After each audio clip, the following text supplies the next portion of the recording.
Hello.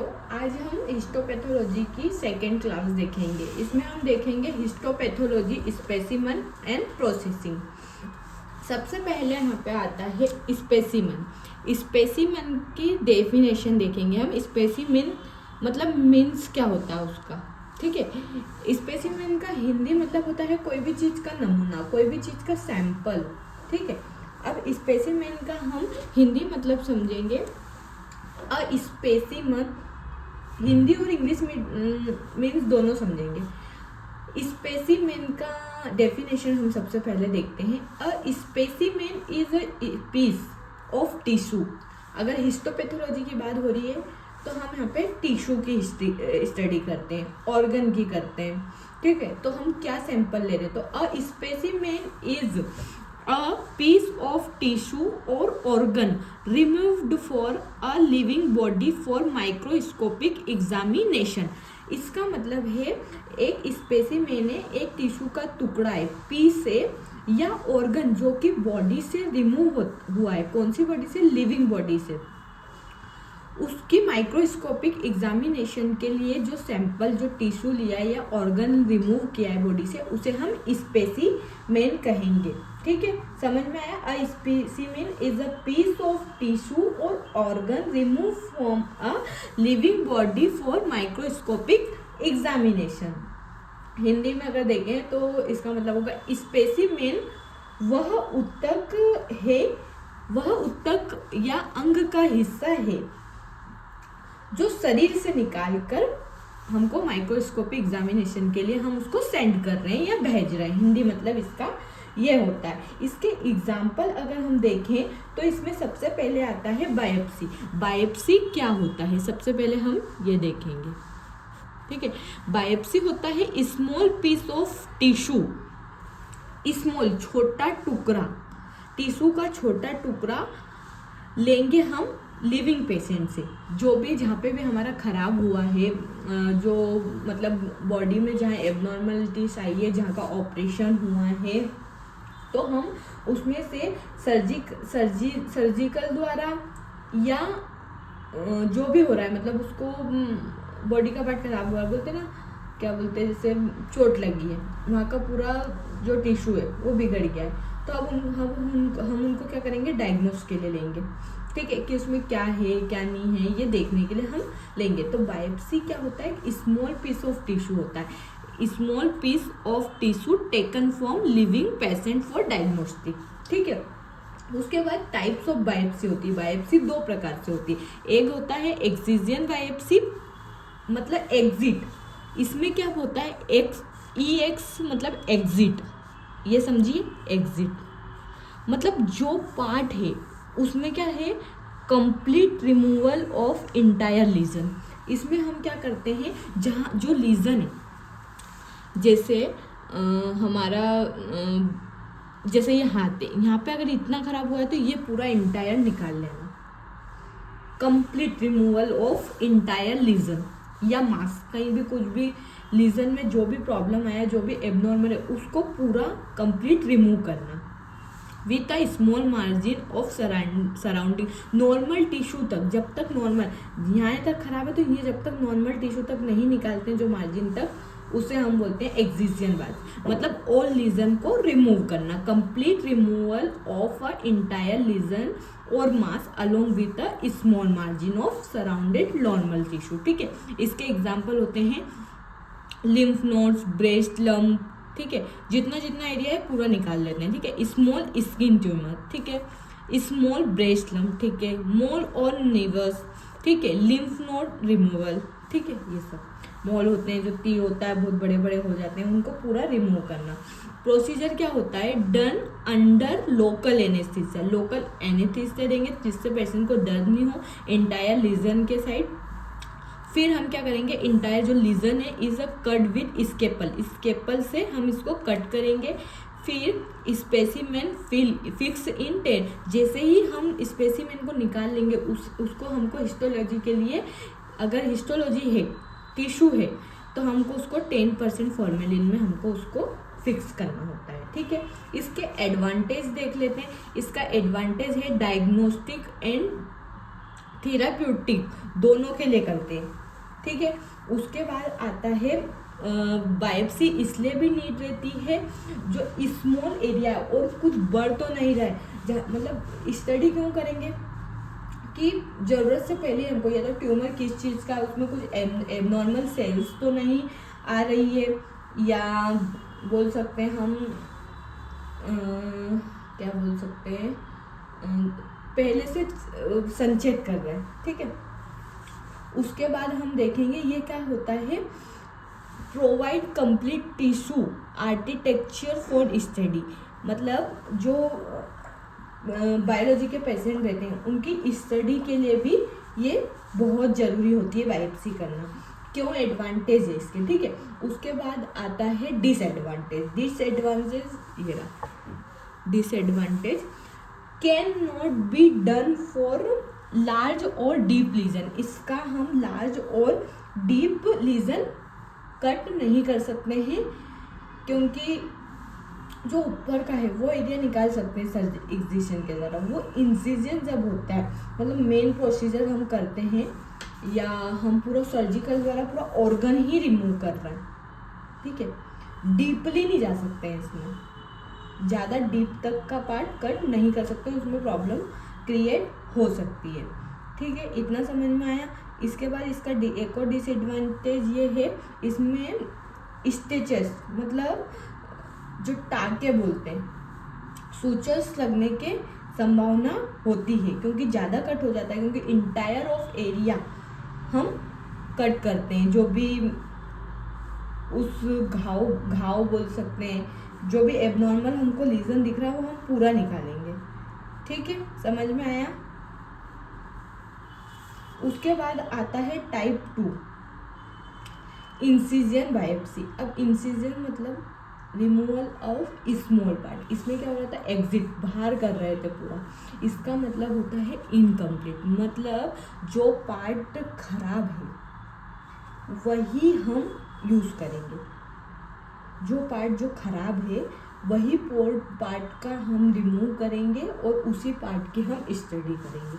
Removal of a small portion of a large lesion, मतलब जैसे यहाँ पे खराब इतना है, खराब पोर्शन में से अगर हम इतना सा भी निकाल के पहले स्टडी कर लेंगे, ठीक है, तो हमको पता पड़ जाएगा कि क्या बीमारी है, ठीक है।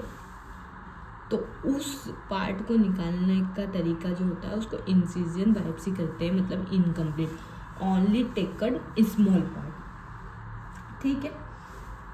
अब हम देखते हैं इसका एग्जाम्पल, लार्ज ओरल और स्किन अल्सर। स्किन अल्सर में थोड़ा सा पार्ट निकाल लिया, स्केपल कर लिया।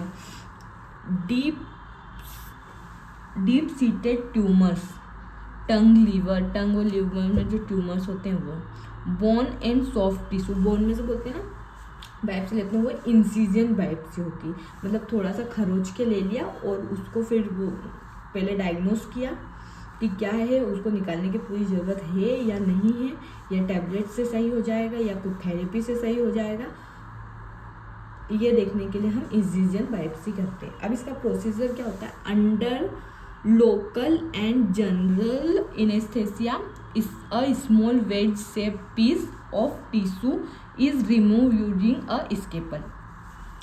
करना उससे ही, हमको स्केपल से ही दोनों चीज़ करना है। अब इसको भी हम क्या करेंगे, सैंपल लेंगे, देन 10% फॉर्मेलिन में हम इसको फिक्स कर देंगे। उसके बाद इसके एडवांटेज क्या होते हैं, useful for large deep and impermeable lesion, ठीक है, लार्ज या डीप है, डीप के लिए हम छोटा सा सैंपल लेंगे वहाँ से और देन उसको हम दे देंगे, ठीक है। उसके बाद आता है डिसएडवांटेज, ओनली डायग्नोस्टिक पर्पस के लिए हो रहा था ये, थेराप्यूटिक मतलब हमारे को उपचार के लिए भी हो रहा था, इलाज के लिए भी, हम दोनों के लिए इसका, लेकिन ये सिर्फ हमको डायग्नोस्टिक पर्पस के लिए होता है। डायग्नोस हो जाता है उसके बाद हमको क्या करना है ये पता, इसमें तो पूरा निकाल ही देते हैं, उसको ख़त्म ही कर देते हैं, ठीक है। फिर आता है सैम्पलिंग एरर, इसमें सैम्पलिंग एरर होता है, मे मास डिसीज एरिया, ठीक है, इसमें थेरापेटिक के लिए नहीं करते। अब हमारा आता है ऑटोप्सी। ऑटोप्सी मतलब होता है सैंपल कलेक्ट करना आफ्टर डेथ या पोस्टमार्टम। पोस्टमार्टम मतलब मरे हुए इंसान के क्यों मरा है, क्या डिसीज़ है, या उसकी बॉडी में कुछ एबनॉर्मलिटीज दिख रही है, तो उसके लिए हम ऑटोप्सी कहते हैं। मरे हुए डेथ पर्सन का, डेथ बॉडी का बायोप्सी करना, बायोप्सी उसको या टिश्यू कट करना, सेक्शन कट करना, उसको हम बायोप्सी नहीं, उसको हम ऑटोप्सी बोलेंगे, क्योंकि डेथ का कर रहा है और इसमें लिविंग ऑर्गेनिज्म का करते हैं बायोप्सी में। Sample collection after death, sample collection after death जब आ रहा है तो ऑटोप्सी आएगा, ठीक है। उसके बाद आता है सर्जिकल स्पेसिमेन। सर्जिकल स्पेसिमेन के हम सबसे पहले डेफिनेशन देखेंगे। A surgical specimen is a, देखिए यहाँ पे लिखा हुआ है, a surgical specimen is a piece of tissue or organ that is remove during surgery. जब सर्जरी हो रही है तो हम ऑर्गन या टिश्यू का पीस निकाल रहे हैं और पैथोलॉजी में सेंड कर रहे हैं ग्रोसिंग के लिए, ताकि और उसमें से एबनॉर्मल चीज़ निकाल के सबसे बेकार, सबसे एबनॉर्मल टिश्यू निकाल कर उसकी स्टडी करके माइक्रोस्कोपिक स्टडी करके उसको डायग्नोस करेंगे कि इस पेशेंट को क्या था, ठीक है, ड्यूरिंग सर्जरी, इसलिए इसको सर्जिकल स्पेसिमेन बोल रहे हैं। इसमें क्या होता है, रिसेक्शन होता है। रिसेक्शन स्पेसिमेन मतलब large section of entire organ remove during surgery, ठीक है। रिसेक्शन का मतलब ये होता है। कर्टेज स्पेसिमेन, स्क्रैपिंग, कर्टेज मतलब स्क्रैप कर रहे, scrap of tissue from the endometrial lining, जैसे गले में कुछ हुआ है, वहाँ पे एंडोमेट्रियल लाइनिंग है, उसमें डाला हमने स्क्रैपिंग का वो, और उससे जरा सा वहाँ से स्क्रैप कर लिया, देन हमने उसको स्टडी कर लिया, ठीक है। ये भी सर्जिकल स्पेसिमेन में कहलाएगा। उसके बाद आता है मास्टेक्टोमी। मास्टेक्टोमी मतलब होता है ब्रेस्ट लम्प्स रिमूव। क्या होता है, ब्रेस्ट में जो लम्प्स बने हैं, मैसेक्टोटोमी मतलब होता है ब्रेस्ट में जो लम्प्स बने हैं उसको रिमूव, उस प्रोसेस को हम मैसेक्टोटोमी कहेंगे। फिर आता है थायरॉइडोटोमी। इसमें आता है remove all part of thyroid, मतलब आ रहा है थायराइड आ रहा है यहाँ पे, तो साफ समझ में आ रहा है। थायरॉइडोटोमी का मतलब होता है थायराइड ग्लैंड के ऑल पार्ट को रिमूव करना। इसमें परफॉर्म हम कर सकते हैं, जैसे क्या क्या निकालते हैं, गोइटर, नोड्यूल्स, लिम्फ नोड्स बन रहे हैं, कैंसर हो रहा है, हाइपरथायरॉइडिज्म हो रहा है, इस केसेस में हम थायरॉइडोटोमी करते हैं। उसके बाद आता है स्प्लेनेक्टोटोमी। स्प्लेनेक्टोटोमी मतलब रिमूव ऑफ स्प्लीन। स्प्लीन में अगर कुछ एबनॉर्मल चीज़ हुई है तो हम उसको रिमूव करने की प्रोसेस को स्प्लेनेक्टोटोमी कहते हैं। अपेंडिक्स का तो पता ही है।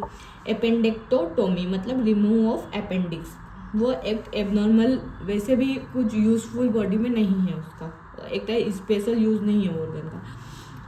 कोलेसाइटेक्टोटोमी मतलब गॉल ब्लैडर का operation, remove of gall bladder या गॉल ब्लैडर का ऑपरेशन, कैलकुलस वगैरह होता है। तो अब आता है हमारे पास साइटोलॉजिकल स्पेसिमेन, ठीक है। हिस्टोलॉजी के पूरे खत्म हो गया। अब मेन याद रखना, टिश्यू जहाँ आ रहा है वहाँ सर्जिकल स्पेसिमेन है, सेल जहाँ आ रहा है वहाँ साइटोलॉजिकल स्पेसिमेन है, ठीक है। और टिश्यू जहाँ आ रहा है वहाँ पे हिस्टो के नाम से समझ सकते हैं, सेल जहाँ आ रहा है वहाँ पे साइटो के नाम से समझ सकते हैं, ओके। अब हम देखेंगे साइटोलॉजिकल स्पेसिमेन। तो साइटोलॉजिकल की सबसे पहले हम डेफिनेशन देखेंगे स्पेसिमेन की। A cytological specimen is a collection of individual cell and या or small cluster of cell, मतलब कहीं से भी हमने ऐसे निकाला और उसकी सेल देखी, ठीक है। जैसे पेपिस्मेर है, कुछ फ्लूइड निकल रहा है, स्प्यूटम है, यूरिन है, उसमें से हमने सैंपल लिया बहुत कम अमाउंट में और उसको लिया, उसको स्टैन किया और माइक्रोस्कोप में देखा तो एबनॉर्मल हमको सेल्स दिखेगी या क्लस्टर्स दिखेंगे, ठीक है। या पेपिस्मेर जब हम बनाते हैं तो वेजाइनल फ्लूइड जो होता है, सर्विक्स फ्लूइड जो होता है, उसको हम हल्का सा लेके स्पैचुला से उसको हम साइड बना लेते हैं डायरेक्ट, बहुत स्मॉल अमाउंट में होता है, ठीक है। Obtain for body fluid secretion, कहीं सिक्रेशन हो रहा है, पस निकल रहा है, कहीं से निकल कुछ भी एबनॉर्मल फ्लूइड निकल रहा है, उसकी स्टडी के लिए हम साइटोलॉजी यूज, उस स्टडी को हम साइटोलॉजिकल स्पेसिमेन बोलते हैं। कुछ ऐसी कोशिकाएं सेल्स होती हैं जो मतलब बॉडी में सीक्रेट हो रही है, घाव या मतलब आपने सुना होगा इंजेक्शन वगैरह लग जाते हैं, कहीं लग जाते हैं तो भी फ्लूइड सिक्रेशन होता है, तो उसके लिए हम ये करते हैं। तो अब हम इसके एग्जांपल देखते हैं। सबसे पहले आता है पेप स्मेयर। पेप स्मेयर में हम देखेंगे cervical cell from uterus, uterus से हम सर्वाइकल सेल लेते हैं। उसके बाद स्पूटम आता है जिसमें हम लंग सेल आती है, स्पूटम जो खकार का सैंपल आता है बलगम का। उसके बाद यूरिन साइटोलॉजी, यूरिन साइटोलॉजी का होता है ब्लैडर सेल, मतलब ब्लैडर्स में निकल रही है, ब्लैडर सेल्स भी आएंगे, उसमें से कुछ एबनॉर्मलिटीज होगी, वहाँ पे कुछ इन्फेक्शन होगा तो वो भी यूरिन के थ्रू निकलेगा, तो हमको यूरिन में दिख। FNAC ब्रेस्ट लम्स जब रहते हैं, या तो वो लम्स को काट के निकाले या तो उसमें FNAC करते हैं, ऐसे इंजेक्शन से उसका फ्लूइड खींचते हैं। और थायराइड नोडुल्स, तो गले में कुछ गांठ वगैरह बन रही है तो फ्लूइड साइटोलॉजी जैसे CSF प्लूरल फ्लूइड हो, ठीक है। अब मेन नोट सबसे इम्पोर्टेंट, वहाँ पे हम फिक्स कर रहे थे सैंपल को 10% न्यूट्रल फॉर्मेलिन में, ठीक है, या 10% फॉर्मेलिन में, या 10% न्यूट्रल बफर्ड फॉर्मेलिन में, ठीक है। अब हम साइटोलॉजी का फिक्सेशन आया, हमने जैसे ले लिया स्लाइड इस प्रिपेयर कर ली, तो उसको बाद हम 95% एथेनॉल में करेंगे। साइटोलॉजी का स्पेशल फिक्सेटिव है जो कि 95% एथेनॉल है। Cytology sample fix in 95, all sample जितने भी 95% एथेनॉल में हों, ठीक है। इतना समझ में आया हिस्टोलॉजी सैंपल और साइटोलॉजी सैंपल। अब हम आते हैं care and maintenance of histopathology equipment. हम ये देखेंगे कि भैया हमारे पास इतने सारे इंस्ट्रूमेंट है, उसकी हम केयर कैसे करेंगे, मेंटेन कैसे करेंगे। हिस्टोलॉजी के जो भी हैं, साइटोलॉजी के जो भी स्पेसिमेन है, उनके हम केयर, और सबसे पहले अभी हम हिस्टोपैथोलॉजी के देखते हैं, ठीक है। तो सबसे पहले हम देखेंगे कि मेंटेनेंस हम क्यों करते हैं और ये काय के लिए रहती है, और उसमें क्या क्या रहता है, मतलब क्या क्या स्पेसिमेन नहीं, क्या क्या इक्विपमेंट होते हैं। तो यहाँ पे लिखा है histopathology laboratories are use many delicate instrument, different types of, इसमें क्या रहते हैं instrument, like microtome, water bath, tissue processor and microscope, और भी रहते हैं etcetera. Proper care and regular maintain ensure. सबसे पहला आता है, आ जाएगा क्वेश्चन कि भाई केयर और मेंटेनेंस इम्पोर्टेंट क्यों है, तो क्या आना चाहिए इसका आंसर, आप सभी कमेंट में भी बताना। लेकिन अभी मैं पढ़ा रही हूँ लेक्चर में, तो मैं इसको बता देती हूँ कि मेंटेनेंस और केयर रेगुलर प्रॉपरली इसलिए ज़रूरी है कि उससे एक्यूरेट रिजल्ट आए लॉन्ग लाइफ के लिए, ठीक है, और इक्विपमेंट लॉन्ग लाइफ तक अच्छे से चले, ठीक है। Ensure accurate and reliable result आना चाहिए उससे, और इंस्ट्रूमेंट प्रिवेंट कैलिब्रेट होते रहेंगे तो हमको रिजल्ट की टेंशन नहीं रहेगी, और किसी की जान के साथ खिलवाड़ नहीं करेंगे, ठीक है। और कैलिब्रेशन भी टाइम पे होना चाहिए, कुछ चेंज की ज़रूरत है तो चेंज भी। और लैब की सबसे पहले बड़ी बात है कि लैब की आपकी सेफ्टी और रेपुटेशन बढ़ेगी। एक्यूरेसी के लिए हम केयर और मेंटेनेंस करते हैं, ठीक है, समझ में आया होगा। इम्पोर्टेंस भी इसका यही है, accurate result, reliable result, prevent instrument preparation, reduce repair cost, repairing की जरूरत ही नहीं पड़ेगी अगर मेंटेनेंस अच्छा हो रहा है तो। इम्प्रूव इंस्ट्रूमेंट लाइफ स्पेन बढ़ेगा इंस्ट्रूमेंट का। Ensures safety of lab staff, ठीक है। अब आते हैं हम कॉमन कुछ इक्विपमेंट के नाम देखेंगे और वो काय में यूज आते हैं वो हम देखेंगे, ठीक है। सबसे पहले हम देख रहे हैं माइक्रोटोम वैसे बहुत डिफरेंट टाइप्स के भी होते हैं, लेकिन अभी हम माइक्रोटोम का सिर्फ माइक्रोटोम इक्विपमेंट है और वो क्या वर्क करता है, तो ये होता है फॉर सेक्शन कटिंग। सेक्शन काटने के लिए थीन से थीन हम माइक्रोटोम का यूज़ करते हैं, ठीक है। उसके बाद आता है हमारा टिश्यू प्रोसेसर, जिसमें सारी ऑटोमेटेशन भी आता है।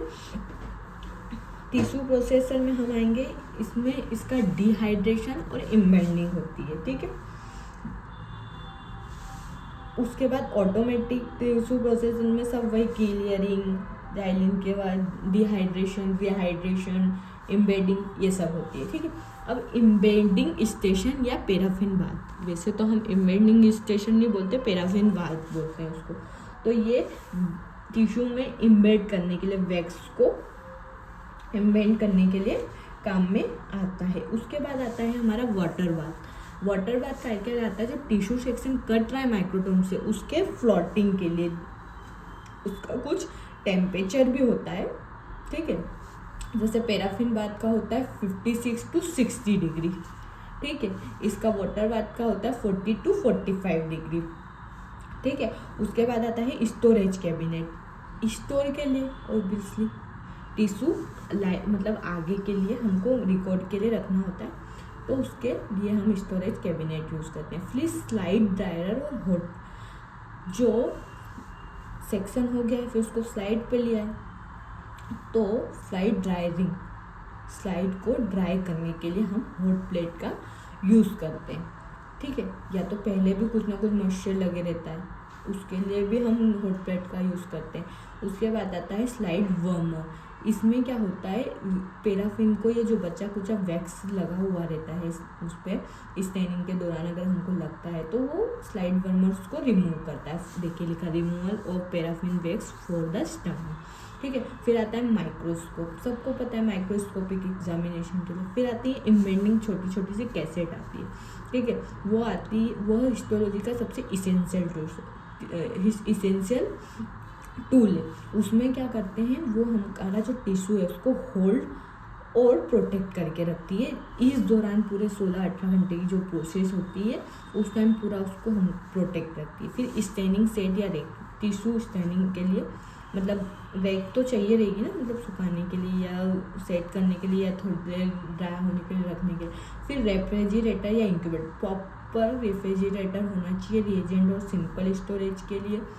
उसका टेम्परेचर भी मेंटेन होना चाहिए। फिर आता है बैलेंस और वेइंग मशीन, कुछ भी ऑर्गन भी आ रहा है या केमिकल्स भी आ रहे हैं, उसको मापने के लिए, बैलेंस करने के लिए वेइंग मशीन हमको इम्पोर्टेंट है, प्रॉपर कैलिब्रेट होना चाहिए। उसके बाद आता है fume hood for working harmful chemicals, hoods हमको उससे ही करना चाहिए, फ्यूम हुड से, ठीक है। फिर आता है जनरल मेंटेनेंस एंड रूल्स, हम पढ़ लेते हैं इसको, वैसे पढ़ने से समझ में आ जाएगा। Keep all instrument clean and dry after use करने के बाद प्रॉपर इंस्ट्रूमेंट को क्लीन और सुखा के रखना चाहिए, मॉइस्चर नहीं होना चाहिए। Switch off instruments when not it use, अगर हम यूज़ नहीं कर रहे हैं इंस्ट्रूमेंट को तो उसको स्विच ऑफ करना चाहिए। Handle all electric device carefully, electric अगर कुछ भी है डिवाइस को उसको केयर से हमको हैंडल करना चाहिए। Keep record of regular servicing and calibration, हमको जैसे आज हमने कैलिब्रेट किया है उसमें क्या आया, सर्विसिंग आज की है तो उसको डेट, टाइम, सिग्नेचर जो टेक्नीशियन है वो हमको रिकॉर्ड रखना चाहिए। उसके बाद आता है use only recommended reagent, wax and oil, यही हमें यूज़ करना चाहिए, उसके अलावा हमको कुछ यूज़ नहीं करना चाहिए। उसके बाद आता है हमारा एक एक करके हम माइक्रोटोम की कैसे करेंगे, क्या टिश्यू प्रोसेसर की क्या करेंगे, ये मैं पढ़ के बताऊंगी। पढ़ने से ऐसा लिखा है मैंने सिंपल लाइन में कि आपको समझ में आ जाएगा, ठीक है। जो कुछ वर्ड है वो हिंदी में समझाना है तो वो समझा दूँगी। माइक्रोटोम में आएगा सबसे पहले क्लीन नाइफ एंड स्टेज, जो माइक्रोटोम में नाइफ लगे रहते हैं उसके निकाल के क्लीन और स्टोर करना चाहिए यूज़ के बाद। उसके बाद आता है अप्लाई लाइट मशीन ऑयल और मूविंग पार्ट प्रिवेंट रस्ट। इसका मतलब क्या होता है, जो मशीन है लाइट वाली वो जो चल रही है मूविंग पार्ट है उसमें हमको ऑयल लगाना चाहिए, रस्ट है यहाँ पे, ठीक है। उसके बाद आता है keep knife edge covered when not it use. Knife की एज मतलब ब्लेड है जो उसकी, उसको हमको ढक कर रखना चाहिए। चेक कटिंग थिकनेस रेगुलरली, उसकी थिकनेस को हमको 4 to 5 माइक्रोन है कि नहीं है ये हमको चेक करना चाहिए, नहीं तो ब्लेड की धार अगर ख़राब हुई है तो उसको करवाना चाहिए या ब्लेड चेंज करना चाहिए। फिर आता है नेवर टच नाइफ एज, बार बार नाइफ की एज पर फिंगर नहीं लगाना चाहिए। फिर आता है टिश्यू प्रोसेसर। टिश्यू प्रोसेसर में आता है चेंज रिएजेंट टाइम पे रेगुलरली चेंज करना चाहिए। Clean beakers and basket, clean करना चाहिए बीकर्स जो जिसमें हमने रख रखा है और बास्केट को रन होने के बाद। उसके बाद आता है टेम्परेचर। टिश्यू प्रोसेसर का जो टेम्परेचर और टाइमिंग है वो कंट्रोल करना चाहिए, जो ऑटोमेटिक टिश्यू प्रोसेसर रहता है उसका, ठीक है। आजकल ऑटोमेटिक ही चलता है। फिर आता है cover the processor to prevent dust, जो धूल मिट्टी लगने से उसको बचाना चाहिए। Embedding station and paraffin bath, इसमें आता है कि paraffin wax fixed and filtered and clean, यहाँ पे फिक्स भी आएगा, फिल्टर्ड होना चाहिए, फिक्स थोड़ी। कीप पैराफिन वैक्स फिल्टर होना चाहिए और क्लीन होना चाहिए। मेंटेन टेम्परेचर 56 to 60 डिग्री पे मेंटेन होना चाहिए। Avoid over heating to prevent wax, ज़्यादा गर्म नहीं करना चाहिए, उससे नहीं तो कार्बनाइजेशन हो जाएगा, ठीक है। उसके बाद आता है क्लीन फोर्सेप एंड मोल्ड्स, जो मोल्ड्स बनाए कैसेट्स उनको रोज़ साफ करना चाहिए। उसके बाद आता है water bath. Change water daily, उसका जो वाटर बाथ है उसका वाटर को चेंज करना चाहिए। उसका टेम्परेचर 40 to 45 रखना चाहिए। एड स्मॉल मतलब कुछ अमाउंट में उसको डिसइंफेक्टेंट डालना चाहिए। उससे क्या होगा, जो भी मतलब ऑर्गेनिज्म अगर उस पर है एबनॉर्मल, डिसइंफेक्टेंट से क्या होगा, अगर छोटा सा भी कोई ऑर्गेनिज्म है या फंगल ग्रोथ हो रहा है वो डेड हो जाएगा। Do not overfill with water, ज़्यादा पानी नहीं डालना चाहिए, जितना ज़रूरत हो। माइक्रोस्कोप का तो सबको पता है, उसमें सबसे पहले लेंस पेपर से ही साफ करना चाहिए, ठीक है। यूज़ के बाद या तो सॉफ्ट क्लॉथ से भी आदमी, वैसे लेंस पेपर से यूज़ करना चाहिए। उसके बाद माइक्रोस्कोप को कवर रखना चाहिए, उसमें धूल नहीं चाहिए, ठीक है, कवर के उससे। उसके बाद आता है अवॉइड डायरेक्ट सनलाइट और मॉइस्चर में नहीं आना चाहिए। ऑयल इमर्शन जो लेंस है उसको यूज़ करने के बाद हमेशा उसको क्लीन करना चाहिए। उसके बाद आता है सर्विस और कैलिब्रेट टाइम पे ईयरली करना चाहिए, हर साल में एक बार तो होना चाहिए, ठीक है। उसके बाद आता है स्टैंडिंग इक्विपमेंट में आता है जार्स और रैक, उसको यूज़ के बाद क्लीन करना चाहिए। फिर चेंज स्टेन रिएजेंट जो है पीरियड एक टाइम होता है उसके बाद हमको चेंज करना चाहिए। ऑल कंटेनर्स पे लेबलिंग होना चाहिए। अवॉइड क्रॉस कंटामिनेशन, ऐसा नहीं कि हमने इसमें डाला, पहले हमको इसमें डालना था, उसमें डाल दिया, फिर इसमें डाल दिया, तो कंटामिनेशन होने से बचाना चाहिए। तो प्रॉपर स्टडी होगी तो फिर स्टडी नहीं हो पाएगी माइक्रोस्कोप में सही। पहले डिहाइड्रेशन करना है, उसके पहले आपने डिकैल्सिफाइड कर दिया तो फिर क्या होगा, नहीं होगा ना। फिर उसके बाद सेफ्टी प्रिकॉशन, कुछ सेफ्टी रखना चाहिए लैब स्टाफ है जो उसको कीप ये सेफ्टी में यहाँ पर रेफ्रिजरेटर आएगा, ये तो रेफ्रिजरेटर तो लिखूँगी, ये है ना लोग सेफ्टी के ऊपर। यहाँ पर 2 से 8 डिग्री टेम्परेचर रखना चाहिए फ्रिज का। डू नॉट ओवरलोड नहीं करना चाहिए, स्टेप्स को डीफ्रॉस्ट रेगुलरली करना चाहिए, ठीक है, समय समय पे डिफ्रॉस्ट करना चाहिए उसको। उसके बाद इसमें भी डिसइंफेक्टेंट से इसको भी साफ़ करना चाहिए। माइल्ड थोड़ा सा ही डालना है, ज़्यादा नहीं डालना है, अगर फंगल ग्रोथ वगैरह हुई तो डेड हो जाएगी। फिर सेफ्टी है, wear gloves and lab coat बिल्कुल प्रॉपर पहनना चाहिए। उसके बाद स्विच ऑफ करना चाहिए सारे इंस्ट्रूमेंट को यूज़ के बाद। उसके बाद report and mall function immediately, अगर कुछ भी खराबी उसमें हो रही है तो तुरंत उसके लिए हमको मैसेज देना चाहिए, जो भी टेक्नीशियन वगैरह है उसको टेक्नीशियन आते हैं उसके जो, उनको। उसके बाद avoid eating and drinking in lab, खाना पीना नहीं खाना चाहिए लैब में। उसके बाद उसमें भी दिक्कत है कि सबसे ज़्यादा आप खुद को ही प्रॉब्लम रहेगी, खुद का भी ध्यान रखना होता है, ठीक है, लैब में काम करने वालों को। कि fire exit nutrition near be, ठीक है, फायर एक्सटिंग्विशर पास में ही रखना चाहिए, ठीक है, ज़रूरी है, वो बड़ी लैब है तो। उसके बाद हमने क्या क्या पढ़ा है, हम समरी क्विक रिवीजन टेबल देख लेते हैं। माइक्रोटोम पढ़ा है, उसमें clean bread, oil, moving parts करना चाहिए। टिश्यू प्रोसेसर है, उसमें रिएजेंट प्रॉपर्ली चेंज करते रहना चाहिए। वाटर होते हैं, उसमें चेंज वाटर और ओवर वाटर नहीं करना चाहिए। टेम्परेचर कंट्रोल में रहना चाहिए। एम्बेडिंग स्टेशन या एक और नाम है पैराफिन बर्थ, मेंटेन करना चाहिए टेम्परेचर को। वैक्स को फिल्टर्ड रखना चाहिए। माइक्रोस्कोप क्लीन लेंस और कवर रखना चाहिए इंस्ट्रूमेंट को। रेफ्रिजरेटर 2 से 8 डिग्री तक रखना चाहिए। 1 लाइनर क्वेश्चन क्या क्या बन सकते हैं वो देख लेते हैं। Optimum temperature of paraffin wax 56 to 60 degree या 50 to 60 डिग्री भी होता है, ठीक है। अब ये तो हमेशा सेल्सियस में तो पूछ ही ले, लेकिन अगर फ़ारेनहाइट में पूछ लिया तो वो भी मैं बता रही हूँ। 125 to 135 degree Fahrenheit, 125 degree to 135 degree Fahrenheit, ठीक है। डिग्री दोनों में लगेगी, सेल्सियस बोल दो, फ़ारेनहाइट बोल दो, 125 to 135 फ़ारेनहाइट बोलेंगे, ये तो लगेगा ही सही।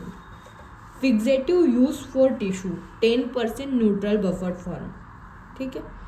डिवाइस पहले 10% फॉर्मेलिन चलता था, लेकिन अब बुक्स में जितना स्टडी किया है मैंने तो 10% न्यूट्रल बफर फॉर्मेलिन ही इसका करेक्ट आंसर होना चाहिए। बाकी फिर वो अब उसके हिसाब से जो ऑप्शन आते हैं। डिवाइस फॉर थिन कटिंग, क्या डिवाइस है थिन कटिंग की?